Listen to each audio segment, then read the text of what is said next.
Do you feel exactly the same now about baby feeding as you did before you ever did it? Or before you became a professional? Hopefully not. Because with experience, our ideas about baby feeding change. And that's the same for Lex Beach. She's the guest that you heard from last week who told about her twin baby feeding experience. But her experiences didn't stop there. She has a total of 7 children and also became an IBCLC, whose work I have admired for years here in my state of Massachusetts. So this week, I give you part 2 of her story, where she talks about her evolution as a nursing parent, as a parent in general, because our ideas about nursing and how we nurture our babies through nursing and parenting often go hand in hand. And then also how that helped her to evolve as a lactation professional and IBCLC as well. Enjoy this part 2 of Lex's story. And as you're listening, if you're thinking, I could really use some help in my own lactation journey, maybe I need to evolve in my own thinking about how I'm feeding my baby, I would love to be the person who gives you that help. You can find all my information on my website, www.quabbinbirthservices.com. I can't wait to hear from you. When I began breastfeeding, I was blindsided by how difficult it was. Having known only a handful of people who had ever done it and only seeing it up close a couple of times, I had a huge learning curve. Since then, I've become a doula, a childbirth educator, and an internationally board-certified lactation consultant, or an IBCLC. I'm your host, Lo Nigrosh, and I welcome you to the Milk Making Minutes, where we explore the systemic, medical, and cultural barriers that make feeding our babies so difficult, so that you know your baby feeding struggles are not your fault, and your triumphs really are the miracles you feel they are. I think right before I threw my back out, we were doing a thing where I only nursed them 4 times a day. And it was prescribed, but that was very stressful for one of my twins. He was so anxious about it. Is it the time to nurse? Is it not the time to nurse? And so then when I didn't nurse him anymore, it was actually kind of like a relief for him. This is the same kid who, if anyone ever gave him a balloon, he'd have to immediately let it go because he was so worried about accidentally letting it go that he felt better to just let it go. Right. So yeah, anxiety has been a struggle in different ways for him for his whole life. But so the anxiety about me putting limits on nursing meant that it was actually easier for him to be totally weaned. Yeah. So he was better from that. And then his twin brother, a couple weeks after this cold turkey weaning, which it was never my intention and I knew wasn't the way to do it, but it just had sort of happened. His twin was just not fine. He was just still every day, all day, so sad about not nursing. My hormones were not fine. I was like, that is intense hormone crash. I am so sad. And so I ended up going back to just nursing the one twin who wasn't coping well. And I just nursed him for another 6 months or so until I got pregnant again. So, the weaning was different for each of them. It happened at different times. And that's really interesting. You don't often hear about twins weaning at different times. Yeah. And it's really great to hear a story like that because it's, twins are individuals and it's really great to hear of you tuning in to each individual twin's needs when it came to breastfeeding and doing what they needed and what you needed. You noticed that you definitely needed to change something. And you noticed that when you had that cold turkey weaning, but then when it was totally cold turkey, you also noticed that hormone crash and then adjusted. Yeah. There too. And I did offer to the other twin that he could nurse. Yeah. Too, but he couldn't. He had already forgotten how. which is a thing that's so crazy that can happen to some kids. Like he sort of like held his mouth at my nipple and was like, I don't know what to do. Like, so yeah, it was funny. Isn't that interesting that he kind of forgot? It's almost like his anxiety about the timing kind of helped him to forget how, so that he could just be free of it instead of having those limits put upon him. Yeah. Yeah. Totally. During that time, like right around that same summer, my best friend had surprise twins. So she thought she was having one baby and pushed out not a placenta, but another baby. Wow. I know. You never hear of that happening. Yeah. And she was very sick after the birth. She had them at home and then was transferred, and she was in the hospital, like very out of it on all sorts of meds and blood transfusions and everything.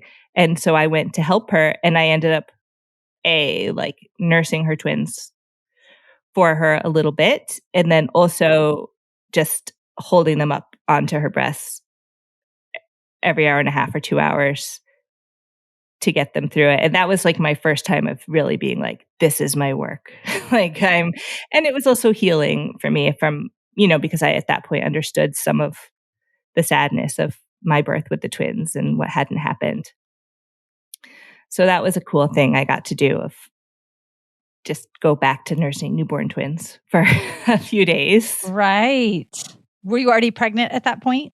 No. Okay. So then I got pregnant, weaned Jasper, the twin who was still nursing, like basically the day I got pregnant, or like, whenever it was right around when I found out that my nipples hurt so much.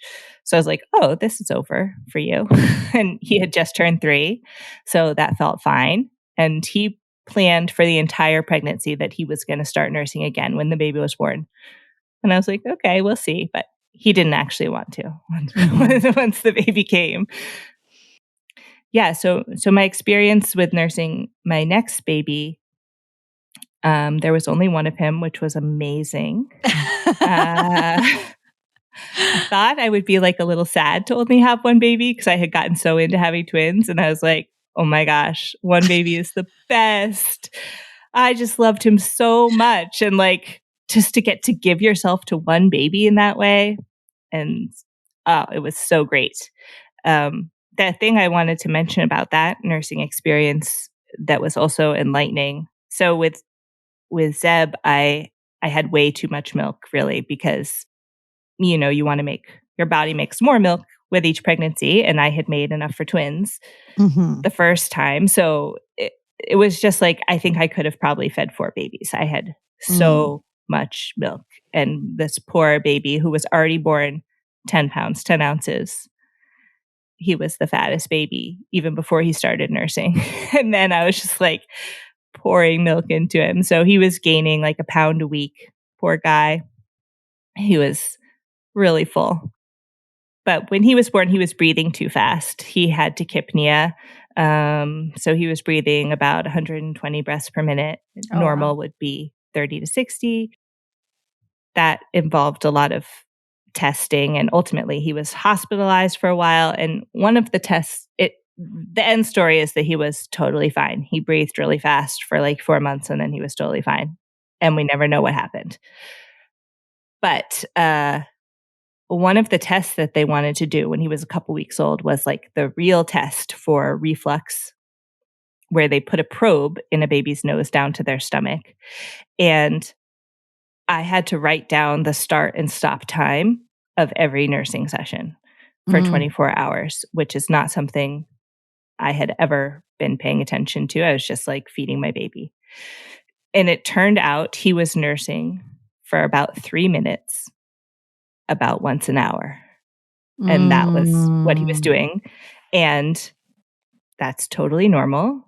But I didn't like to have it written out like that. It suddenly looked so abnormal. And everyone was like so freaked out of like, oh, he can't sustain a longer feed. And it's because of the breathing and da, da, da, da. And I was like, I really thought everything was fine until I started paying attention to this. And spoiler alert, everything was totally fine.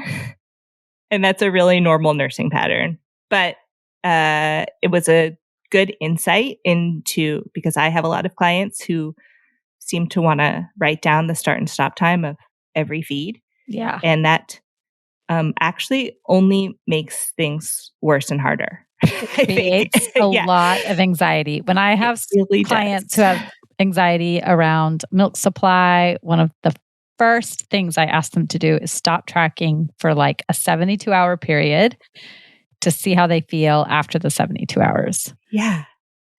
And sometimes it's like, if I didn't write it down, it didn't happen. Mm-hmm. That's how people feel. And I'm like, it pathologizes it if you're writing it down. And then you're like, why did he nurse for 7 minutes this time? And usually he nurses for 12 minutes. And these are just numbers we're not meant to know. So yeah, luckily all the doctors tried to scare me about the weird nursing, and I did feel a little scared just because you're in that environment. But ultimately I trusted my gut that things were fine. And it sounds like you had a lot of milk. And generally, people who have a lot of milk, I call these people, whether it's like oversupply or just you're a milky person.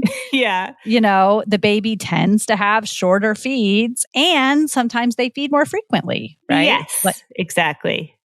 It all made sense eventually. I figured the problem with nursing Zeb was that I had so much milk that he really didn't enjoy nursing. It was not a comfort to him at all. I had these visions of like how much I had nursed the twins and like prepared the twins, who are now 3, almost 4, for that. Like, I'm going to be just sitting on the couch feeding the baby a lot.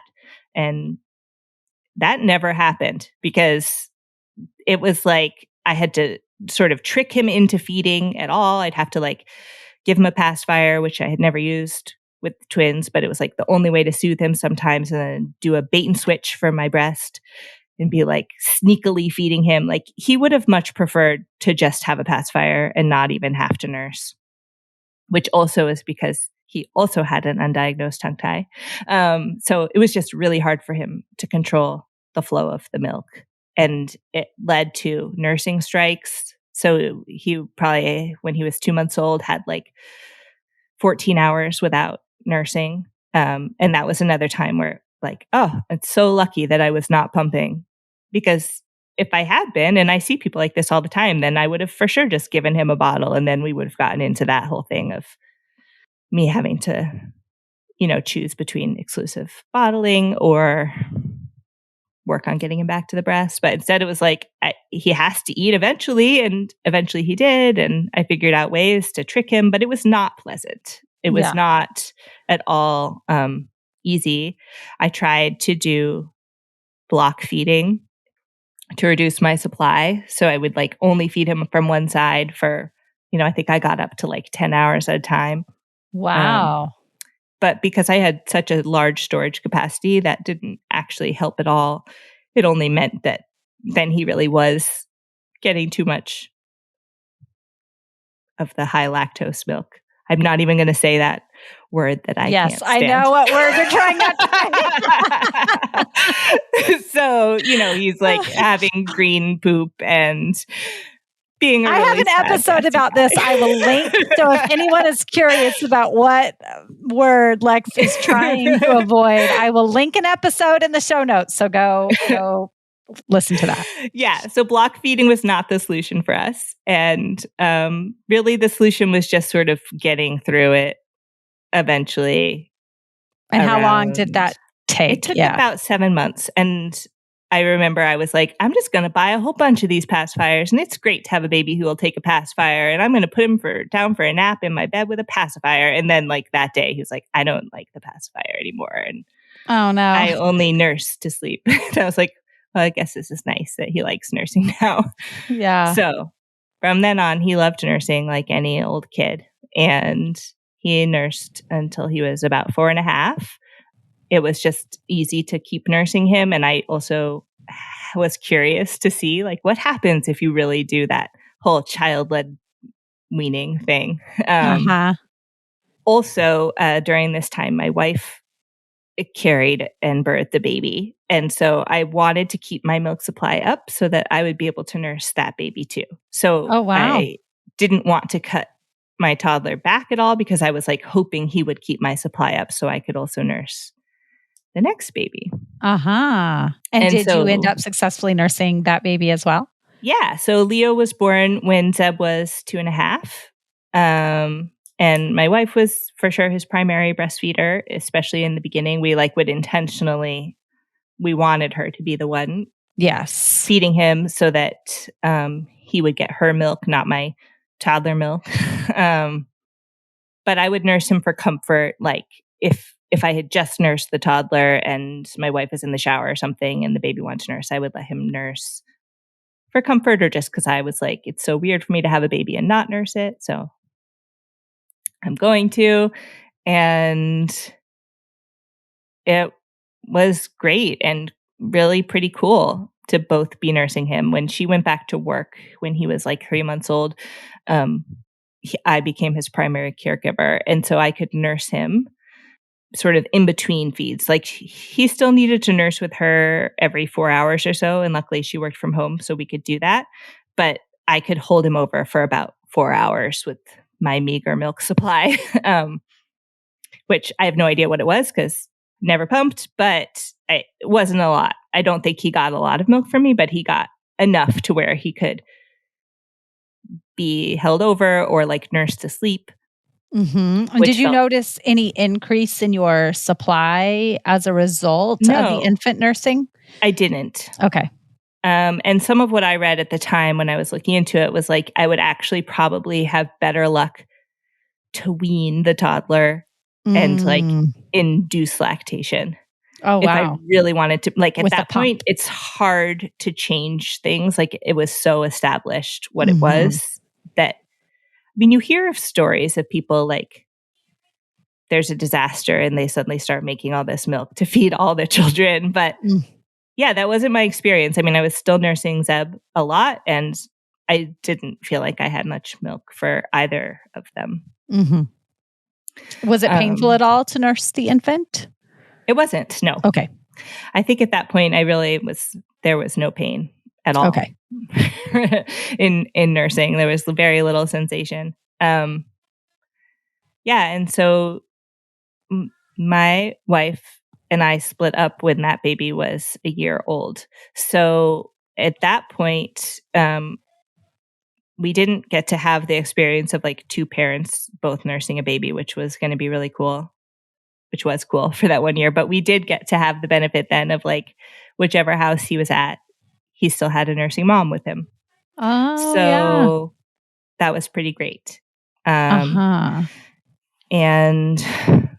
I continued to nurse him also until he was 4. And one thing I find really fascinating about that whole experience was that once he was a toddler, like once he was 1, there really wasn't a noticeable difference between the experience of nursing him and nursing the toddlers I had given birth to.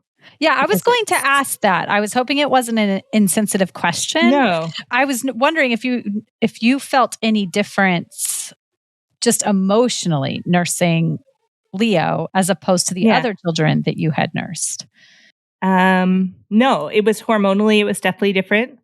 And I do always talk about that with my clients, that especially in the first months postpartum, when Leo would wake up at the night to feed and I'd want to be like, I'll change a diaper. Like I'll be the dad, like I'll do the and I could not wake up for the life of me. Like I had exclusively breastfed twins, no issue through the night for years. And it was fine. But like I was incapable of doing anything in the night without those postpartum hormones.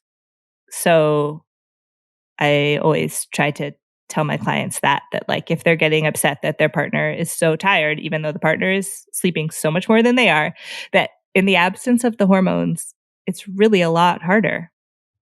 Yeah, that's really a great observation because that rage does come, like how can you not hear the baby? Yeah. Yeah. But it's so great to hear that from somebody who has been on both sides of that equation. And in my family, we definitely figured out that like whoever gives birth to the baby is who should take care of the baby in the night, like because it's just easier for you. Mm-hmm. And obviously that's like I'm talking about after the first couple weeks when like usually both parents are needed in some way. Yeah, right. But in a long-term way, especially because we slept with our babies. Whoever was nursing could just roll over, feed the baby, and no one had to know about it who wasn't the one nursing. Right. Yeah. Yeah. Right. So after my ex and I split up, then Leo nursed with both of us, whichever house he was at. And I think because with my other toddlers, I also hadn't had like a huge quantity of milk at that point. It's not so much about the milk. Right. I love that idea that you said mothering through breastfeeding is the goal. I think with Leo, I did have to notice, like, because with some of my other kids, they could, as toddlers, they just nursed a lot still. And so if they didn't eat much that day, not really a big deal. Like, they're getting so much milk still. And Leo really wouldn't. So I'd have to really consciously remember to be like, oh, when he's asking to nurse this much, like, I need to get him some food because I don't actually have that much milk for him. But he would still default to asking to nurse instead of asking for like crackers and cheese or whatever. Yeah. And did you coordinate the weaning with your ex-wife? With my ex? No. Yeah. I think she suggested that we should coordinate it, and I felt like a little skeptical of us needing to. Like, it felt like we had really different nursing relationships with him and different ways of doing all sorts of things with him. Okay. So, but it was a little under wraps, I think, my last bit of nursing with him. And in part that was because it probably wasn't really serving him. He would, I definitely had this problem of like the toddler cries and I whip out a boob. Right. Yeah. That's a good solution, except for nothing is really progressing here. It was rather regressive, I guess. Yeah. You probably know by now that my number one goal is to reduce stress in the perinatal period. So I am so pleased to announce my new partnership with Feast and Fettle, which is a locally prepared home delivery meal service. I was able to select from a list of delicious meal options that got delivered right to my front door for the entire week. Some of the options I chose were zucchini lasagna, roasted carrots, some challah bread, some pork fried rice. Those are just a few of the choices that we had that we devoured. I highly recommend this service as one way to just get one more thing off your plate so that you can spend more time focusing on your family and less time worrying about all the things that you need to do. Just go to feastandfettle.com, which will be linked in the show notes. And if you use my code MILK, MILK, you can get $30 off your first week. Let Feast and Fettle do the cooking for you. If you want to have less anxiety and more confidence so that your parenting journey can feel like you always wanted it to feel, then go to my website right now so that you can have a person by your side who not only knows how you feel, but who combines my expertise of lactation with your expertise of your body and your baby to help you make the next right step in your lactation journey, because that's all you really need to do is make the next right step. And right now, that next right step is going to my website, www.quavinbirthservices.com. And I can't wait to see your name pop up in my inbox or on my phone, on my text messages. Talk to you soon. It's interesting how years down the line we can see that. You start to see that. Eyes. Yeah, definitely. And I think I was mostly able to apply those realizations to my youngest nursling. So the other two babies I've had, my wife now gave birth to before we got together. So they're technically my stepdaughters, and they were 4 and almost 2 when we got together. So I wasn't actively their parent when they were babies. I did nurse the younger one alongside because I was like nursing all the babies. I was like, whatever, yeah, you can nurse too. So there's only one of my children, my oldest daughter, who I didn't nurse myself. But there was just, there was like a 9-year stretch where I was either nursing or pregnant. Uh-huh. And it was so much of everything. And then the idea of like ending that was pretty hard for me. I bet. What am I now? Like, not a nursing mother, not pregnant, not necessarily having another baby. That's a huge identity shift. It was. Yeah. It was weird. So do you want to talk about that a little bit? Because even if somebody has not had as many children as you have had, many of us struggle with that. So have you had time to process that? Do you feel like you... I think my way of dealing with it was just like, we will have another baby someday. We will adopt baby lambs that we bottle feed. Yes. And diaper. My current life. But I think I don't know that I did face it in a real way. I just didn't feel done. But, a few years after, or I don't know how long it took to be like not nursing and not pregnant and there is no baby between my 6th and 7th kid. It felt okay. Like I felt like, oh yeah, I'm a person. And this is fine. That probably shouldn't be my whole identity anyway. But so then I had my 7th child. When Leo was 8 is when Edith was born. So there was a pretty big gap there. Yeah. And during that interim time, like my wife and I went back and forth about who would gestate our next baby. We agreed that we wanted to have a baby. For a while, she was going to be the one to do it, which I also was supportive of. And then because of like jobs stuff, it made sense for me to do it. We were both going to do one, but I was going to go first. And I did feel like really excited about nursing again. I must admit. That was like a big part of it for me, especially because my last experience had been that experience with Leo where I had nursed him and he had been my baby, but I hadn't had the hormones and I had really sort of missed them in a way, even though also they make me crazy. But yeah, I had missed feeling that mammalian way, which I really had to like nurture with him. It didn't come automatically. So I had Edith. All of my babies, it turned out, the ones I gestated were all born by C-section, even though every time I planned for a different thing. But by the time I had Edith, the practices of C-sections were so much better in the 15 years since I'd had the twins. So that was really cool.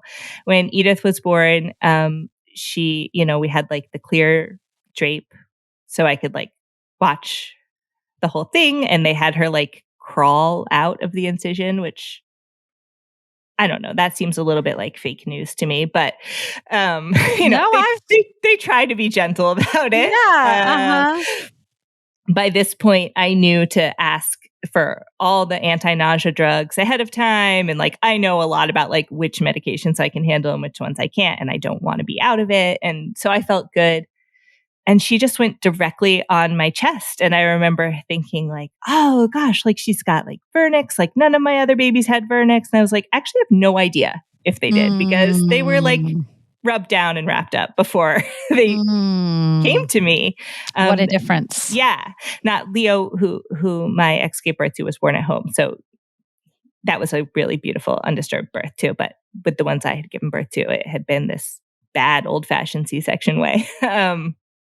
So yeah, with Edith, she was like immediately nursing, minutes after she emerged. And I remember thinking when they told me that could happen, I was like, I don't know if I'm going to feel up for that. Like that's intense. Like you're still cut open and I don't know if I'll be able to, but like I totally could. It was fine. It was great. So she nursed really well, right? From the get-go. She did have a really intense tongue tie, which at this point I had diagnosed the other children with them since becoming an IBCLC.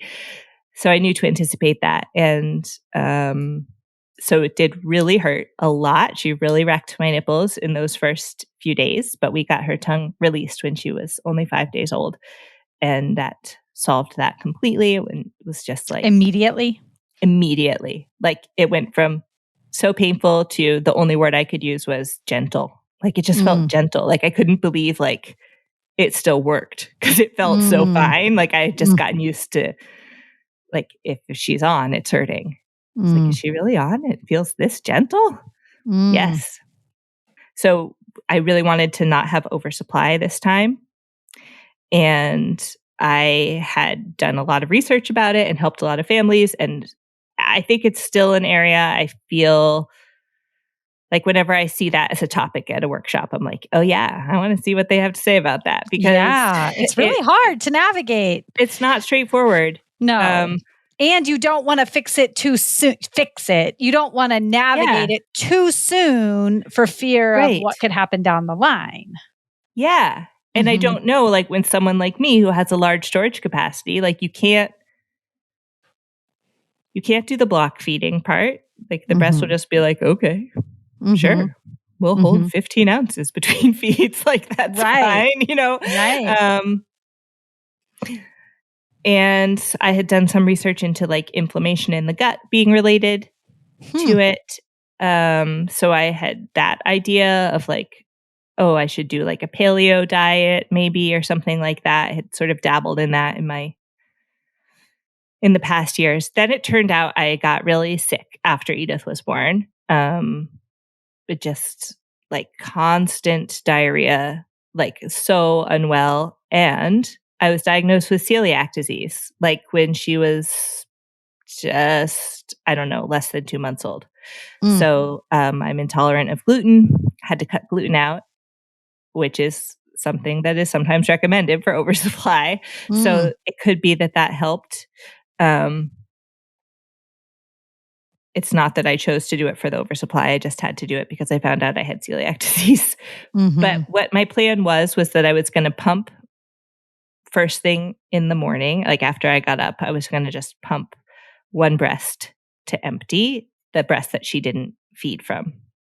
So that would sort of like, she would feed from one, I would pump the other one to empty, and it would be like a reset for the day. And some of what you read would be like, well, that's just going to exacerbate the problem. Like then your breasts will think that they should make that much milk ongoing. But I had some inkling that it might work from people I had worked with. And for me, it totally worked. So it was also my first time pumping because now I got my pump for free from insurance. So I had a pump and I had friends who the mom had a breast reduction. So she needed a little bit of extra milk and she had a baby at the same time. So I pumped one breast, like 6 ounces once a day for her.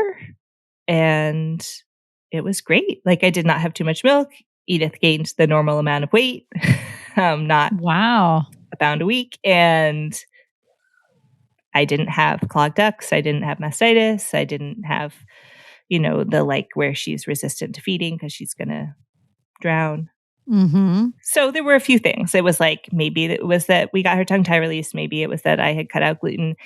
And then I did this like pumping out 6 extra ounces, which I think otherwise, because of my storage capacity, like it just stayed in my breast and sort of,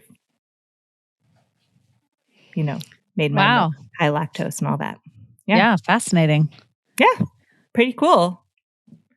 And the only other funny thing about nursing Edith is that because I was very much a lactation consultant at this point, I did not fall into a rabbit hole of like weighing her a lot or anything like that. But I did know more about growth charts, and I have worked with a lot of like truly failure to thrive babies and stuff like that. And so when she was like 6 months old-ish, she really stopped gaining weight. And this is like a very roly-poly baby. But if you looked at her growth chart, it looked like a failure to thrive situation. Like her chart was just plateauing completely. Like she did not gain any weight at all. And she hadn't been sick or anything. It's just that she had started crawling. And I think it actually was the same with my other babies too. But for some reason, like in my lactation consultant role and then postpartum hormones, anxiety, etc., I was like, oh my God, she's failure to thrive. Oh no. My wife still makes fun of me about this. Like anytime we see a picture of Edith from like 6 or 7 months, and she's like this Buddha baby, and Meg will be like, oh, look, Edith, our failure to thrive baby. Like, because apparently look at her failing to thrive in this photo. She, I think she was like ready to have me committed. She's like, you have literally lost your mind if you think this baby is failure to thrive. But I was like, but look at her growth chart. Like, this is not normal. But that's so good for people to hear, because around that time at 6 or 7 months, when the movement starts to happen, there can be a slowing down. Yeah. Sometimes there can be a slowing down of the weight. Yeah. Right? Yes. This can happen. I mean, really, I think all of my babies like weighed about the same at 7 months as they did at age 2. Like they did not gain much. They were really fat at 6 to 7 months. And then they turn into these like petite climbing the wall toddlers. Right. I felt that way when I didn't have the numbers and the chart in front of me about the other babies. I was like, they're clearly fine. But that was the one like with my lactation consultant hat on. Right. I felt a little worried. Yeah.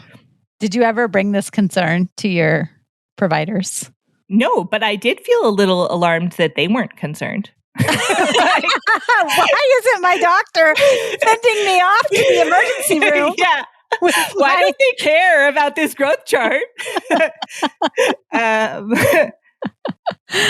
Yeah. No, I didn't bring up the concern with anybody other than my wife, thankfully. So I didn't have to make too much of a fool out of myself. And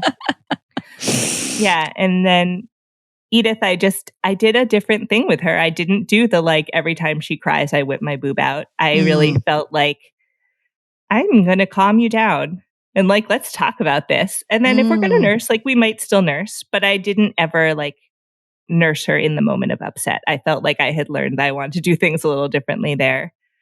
And I think that was definitely for the best. I just felt like much more confident and able to set boundaries around all sorts of things with her. I mean, as one should, if they're going to have 7 children, you better get better at it as you go, right? Right. Yeah.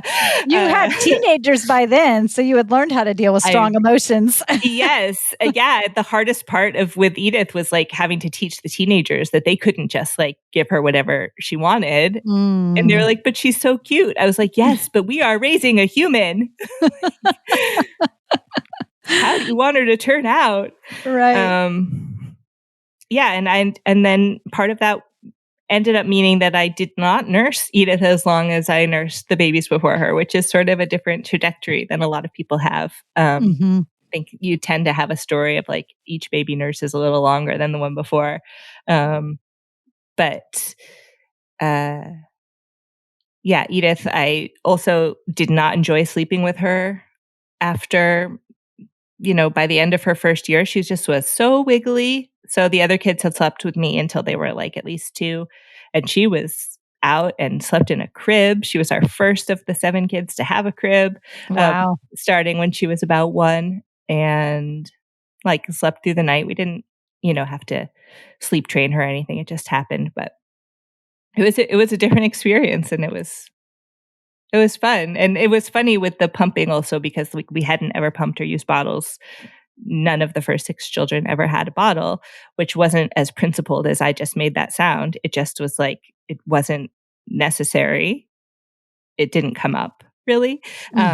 And so with Edith, because I was pumping for my friend, I was like, well, we should also give her a bottle. Like she could have that skill. And I also want to be able to leave her. I don't want to be like anxiously attached, which I realized I had been with some of the others. So I made myself leave her with my wife, and I was like, and here is 2 ounces of milk in the bottle, and you can give it to her. And my wife would be like, yeah, we're going to be fine. Like she really never wanted to give her the bottle. She was like, it's not as like, you're going to be gone for 2 hours. Like, right.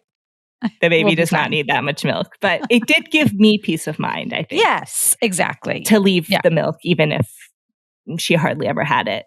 Yeah. I think we let like the older kids also wanted to give her a bottle at some point. And I was like, yeah, you can. Sure. Go for it.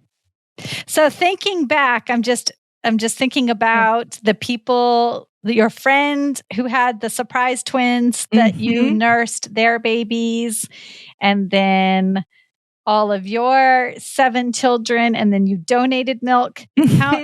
How many total babies have had your milk? Oh gosh. Well, I really don't know because I ended up being a milk donor in like a bigger way after my friend's baby didn't need it anymore. But the babies I actually know who have had my milk, it would just be the 6 I fed plus the 8, 9. Yeah. That's amazing. 9 babies. Mm-hmm. Yeah. Doesn't sound like that many, does it? It's a lot more than most people. I always feel that way, like, because my twins are in college now, and so they're often not home. I mean, mostly they live at college. So we've gotten used to like only 3 or 4 kids home for dinner. And it's always just like, we have no children. And I think other people have this many children and think it's a lot. It really does not feel like very many. Yeah. And Edith will say, like, we need more kids, Mom. I'm like, I agree. Do need more kids. That's great. Well, I thank you so much for sharing your incredible journeys. It's a unique story. It really is. Between, nursing not only your own children, but your wife's children. And that experience that hasn't been told on the podcast before, in my memory, at least. I don't think so. So, it was, I think it's a kind of thing where like some people obviously don't even want to give donor milk to their children. Like that feels weird to them. It feels like such a personal bodily fluid or something. And then other people have that experience of like, I wouldn't want my baby to like suckle from another woman's breast. Like that feels somehow like almost like an infidelity kind of a feeling to them. But I guess I just never felt that way at all about any of it, either any direction. Like, I remember reading when I was a kid that a manatee mother will nurse any hungry baby. And I was like, I am a manatee. Yeah. That's how I feel. Yeah. Have you watched? Oh, go ahead. Well, I was also going to say that when my twins were babies and I lived with my mom for about a month while my first wife was away being a sea kayak guide. So I took the twin babies to live with my mom and she was like, can I try nursing them? Like, I just want to remember what it feels like. And I was like, sure, like go for it. And like my sister who hadn't had a baby was like, can I try? And I was like, yeah, go for it. Like that's sure. Amazing. Yeah, anyone like nurse the babies. Like, but the funny part about that is that my mom got thrush from nursing. Oh no, because your babies had thrush. Yeah, because we were like plagued with this systemic yeast situation. But oh no. Well, that's how humans evolved. Right. With these allo mothers who would nurse babies. And I don't know if you've watched Secrets of the Elephants on Disney Plus or not. Oh, I've seen some of it, maybe.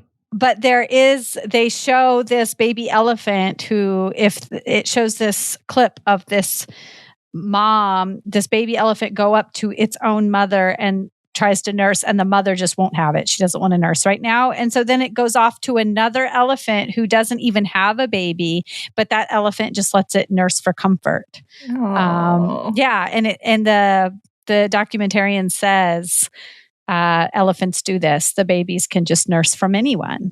And this is a common mammalian trait. So it is. We have lost it in many human cultures, but they say that like human mothers, used to sit around and like pass their babies in the circle. And that was like vaccinating them all, like little dose of this immune system, a little dose of this immune system. Right. And my daughter, Liesel, whom my wife gave birth to, she's the one who was almost 2 when we got together. And I did nurse her, but like I had been nursing her like she nursed everybody, like in Northampton who was lactating. She would just like go up to them and be like, my nurse. And people would be like, okay. But yeah, I don't think any of my kids would have done that. But the ones I birthed, they were a little more particular. They did all try to nurse like with the mother who didn't give birth to them. But it would be like more funny for them than than like a thing that they would go back to. But yeah, Liesl said once, the quote we say, she said, my nurse people and friends. She's like listing all the people she nurses. I love that. Oh gosh. Yeah, but now this podcast is going to make me sound like such a wackadoo of all the milk. But I do also am a normal person who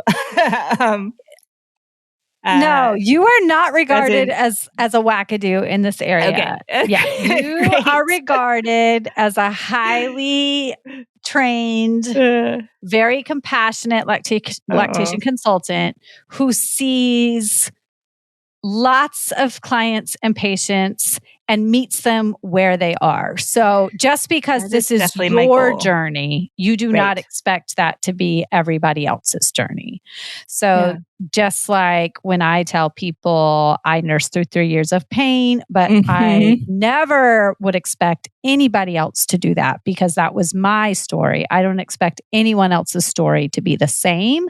And that is the reputation that you have as well. So, you know, your reputation as a lactation consultant is somebody who meets people where they are. And regardless of what they are choosing for their families, I think you have the reputation of helping them make that goal, whether that's exclusively breastfeeding for years or changing the plan to meet their family's goals. That's the reputation that you have, which is why I adore you so much because you are not a wackadoodle. you help families meet their needs. Yeah. I think for me as a lactation consultant, like I'm interested in the science of lactation in a way. And I'm also just like, I want to get to the root of a struggle. I have felt so frustrated by just like the Band-Aid solutions and the pediatricians who are like, well, now the baby's gaining weight, so it's fine. I'm like, but we don't even know why it wasn't gaining weight before. Like, we have to figure this out. We have to do some science. But I also think that after all these years of doing it, like the milk part of it matters so much less to me than it did at the beginning. I feel like it's about the relationship between parent and baby. And like, that's what I want to protect. That's what I want to nurture. And sometimes that means through the breast and breastfeeding and mothering through breastfeeding and doing whatever we can to get that part of it working. And sometimes it means something totally different. And I think, you know, we talk about, because we have all these babies and obviously are crazy, like fostering, potentially adopting in the future. And I think I used to think like, if I were going to adopt a baby, I would absolutely induce lactation. And how could I have a baby and not nurse? And now I'm like, I definitely don't think I would do that. I think I would like very gladly bottle feed a baby and, you know, probably get some human milk donated and stuff like that. But it wouldn't be about that. It would be about the way you can connect with a baby, which, you know, nursing can be an easy way to be a mammal parent to a baby. But if it's not an easy way, there are also a lot of other ways. Right. Yeah. I had a guest who, in one of my early episodes, who desperately wanted to breastfeed, and she had a breast reduction earlier in her life, and it turned out she didn't make the milk, and she had joined a La Leche League. They continued to welcome her into her group. She came, she formula fed her babies with a bottle, and she said something that has stuck with me, which was, I continued to nurture my babies in the same way I would have if they had been breastfed. I just did it with a bottle of formula. Absolutely. You know, and I think that we can, even as lactation consultants, my goal is to help parents learn how to do that regardless of the feeding mechanism. Right. Even if that means changing the plan and helping them feel good with their final plan and learning the tools that breastfeeding gives us, even if it's not actually with human milk. Absolutely. Yeah. So I thank you so much for coming on and sharing your stories. It's amazing.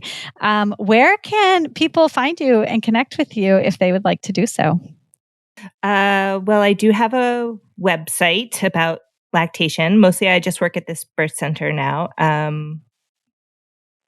But I will send you the link to my website if people want to read more about me. And then I do have an online breastfeeding class, 2 of them actually. One is for expectant parents and one is for parenting breastfeeding newborns in the first 12 weeks. And it's through a company called Mighty Milk, which is not my company, but I am the lactation consultant and it's my content and it's me standing up there. I haven't made myself watch it because that's so painful, but, it shows babies nursing in different positions and talks a lot about the science of how milk is made. And then a lot about like why frequency of feeding matters so much. So worth checking out. Yeah. Potentially. Yeah. Awesome. All of that will be linked in the show notes. Great. Thanks for having me, Lo. If you haven't fallen in love with Lex by this point, I don't know if you can fall in love because she's just an amazing person. And I was so thankful that she was willing to spend so much time sharing her stories and her thoughts on breastfeeding and how people have been impacted by the systemic barriers that exist and how she was impacted. And if you want to connect with her, she is in my Milk Making Minutes community group on Facebook. So be sure to jump into that group so that you can process and discuss the barriers that impacted you and that impact so many people across the globe to make baby feeding more difficult than it needs to be, and so that we can make change, because it does not need to be as hard as it is. And speaking of barriers, if you want to eliminate one more barrier from your life, I highly recommend you go to feastandfettle.com and use my code MILK, M-I-L-K, to get $30 off your first week of amazing home-cooked meals delivered right to your front door. They are so good, and literally all you have to do is heat and serve them. I promise you won't be disappointed. Check it out. Bye.